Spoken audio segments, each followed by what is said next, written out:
actually, I wanted to hone in on this point a bit because some of my friends who's very grounded, very practical, they think, man, CK, you're so philosophical. And why do you continue to look at the past, at the wounds, and why do you continue to look at the future? Why don't you just live your life? Why do you keep discussing these very metaphysical concepts over and over? And my response to them is exactly what Lao Tzu said. It's the truth is not the thing, the end point to point. It's in the discussing of it, the truth emerged from that. So that's why I continuously talk about similar concepts, 500, billion different angles. Curious to know your thoughts. Why do you talk about it on Instagram, podcasts, writing, and coaching sessions? I'm curious to know.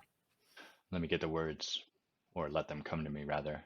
Again, I'm clear words are they're never going to capture the truth, but they're the best tool we have often to get to the truth. And so really what I'm about is I want to support people and model a life fully expressed. So if people, they don't have to, if people are like, I don't want to do that, I want to stay where I am, great. I got no problem with that. But there's lots of people that are like, I would love to be more fully expressed in my life, more of me showing up into my life as it shows up to me. And that's the heart of why I do anything is I'm hoping that I can write in such a way or share a video or have someone see someone else move through something that then inspires them to take a step that might have them show up more fully expressed in their life. And then to go back to what your friend said about like why be present or past or future, it's always like the middle path where some people are entirely focused on the present, which is great, except then that means you don't have the capacity to receive the future or the past. And so you end up recreating the mistakes of the past and blundering into the future. On the other hand, there's people that are entirely focused on the future or the past, and they don't ever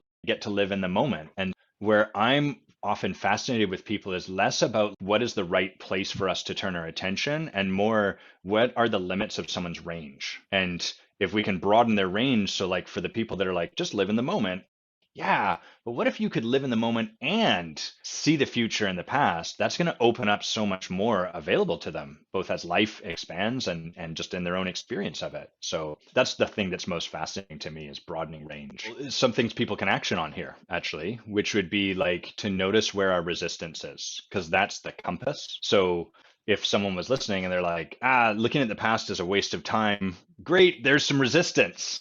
And that's probably a place where your range is not as open as wherever we prefer, wherever a preference would take us.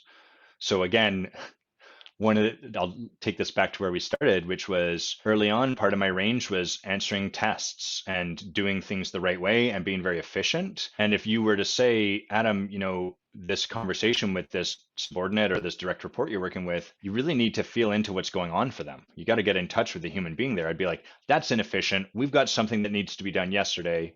And that's me pulling back into my safe range. And the place that was broadening my own range was like, oh, what if I leaned in a little bit to a little more tenderness and intimacy and relationship? So wherever we have resistance is often a compass for us saying, hey, there's some work that you could be doing in this direction.